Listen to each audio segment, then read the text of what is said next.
Halo semuanya, selamat datang di video kali ini. Hari ini kita akan ngebahas salah satu identitas terpenting bangsa Indonesia, yaitu lambang negara Garuda Pancasila dan semboyan yang menyertainya, yaitu Bhinneka Tunggal Ika. Kita akan melihat makna, sejarah, dan nilai-nilai yang terkandung di dalamnya. Apa itu lambang negara?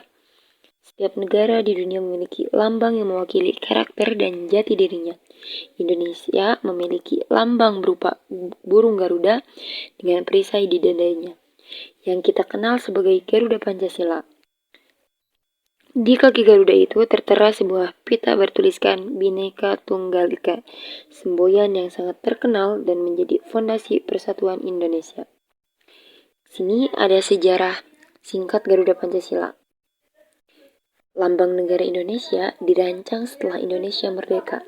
Pada tahun 1950, pemerintah membentuk panitia perancang lambang negara yang dipimpin oleh Sultan Hamid dari Pontianak.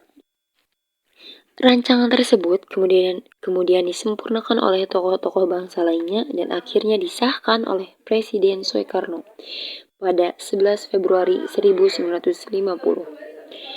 Garuda ini dipilih sebagai simbol kekuatan dan kemuliaan. Burung mitologi ini dikenal luas dalam budaya Jawa, Bali, dan berbagai daerah lain di Nusantara.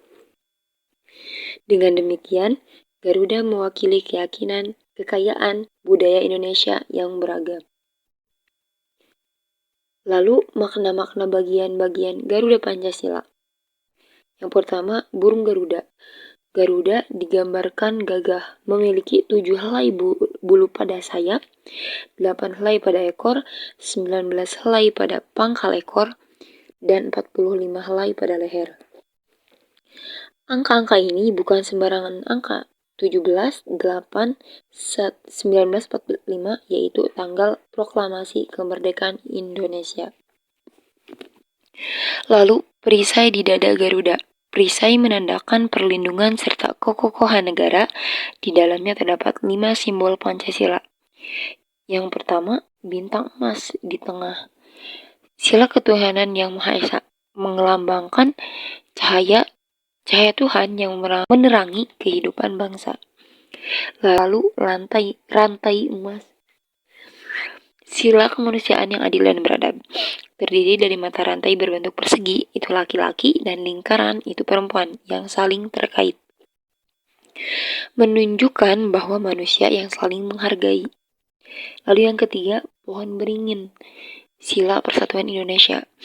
Akar dan cabang yang banyak menggambarkan Indonesia sebagai rumah bersama bagi banyak kelompok. Lalu yang keempat, kepala banteng. Sila kerakyatan yang dipimpin oleh hikmat dan kebijaksanaan.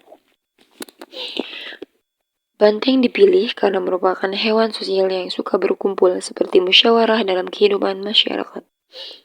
Dan yang terakhir, yang kelima, padi dan kapas.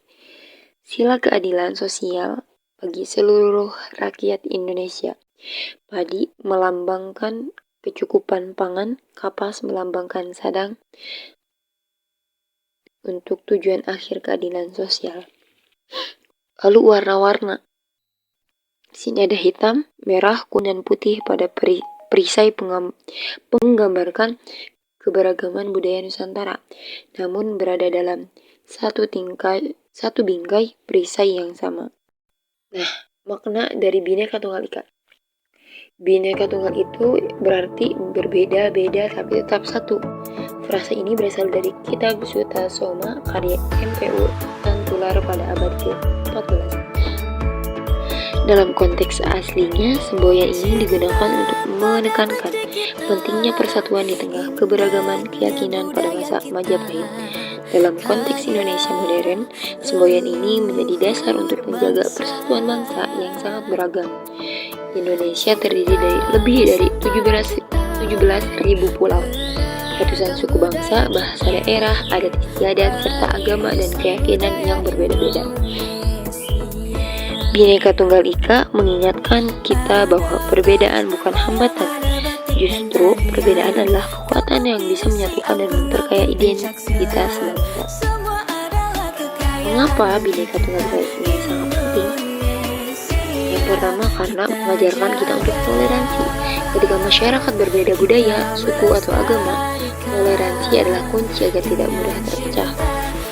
Lalu menjaga persatuan nasional. Dengan semangat Bhinneka Tunggal Ika, perbedaan dijembatani oleh kesadaran bahwa kita tetap satu bangsa, satu tanah air, dan satu bahasa. Lalu menjadi pedoman kehidupan sehari-hari. Nilai ini bukan hanya slogan di buku pelajaran, tapi harus diterapkan dalam sikap seperti menghormati teman, berbeda agama, bekerja sama tanpa membeda-bedakan, dan saling membantu.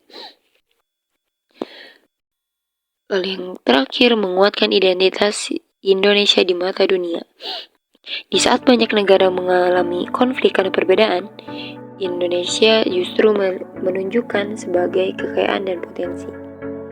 Ada beberapa contoh penerapan Bhinneka Tunggal Ika di dalam kehidupan. Gotong royong dilakukan tanpa memandang latar belakang. Semua bergotong royong demi kepentingan bersama. Pesan dari saya untuk generasi muda sekarang, yaitu sebagai penerus bangsa, kita memiliki tanggung jawab menjaga makna dari lambang negara dan semangat Bhinneka Tunggal Ika. Mari terus menghargai perbedaan, menjunjung toleransi, dan menjaga persatuan. Karena hanya dengan tetap bersatu dalam keberagaman, Indonesia dapat terus maju dan menjadi bangsa yang kuat.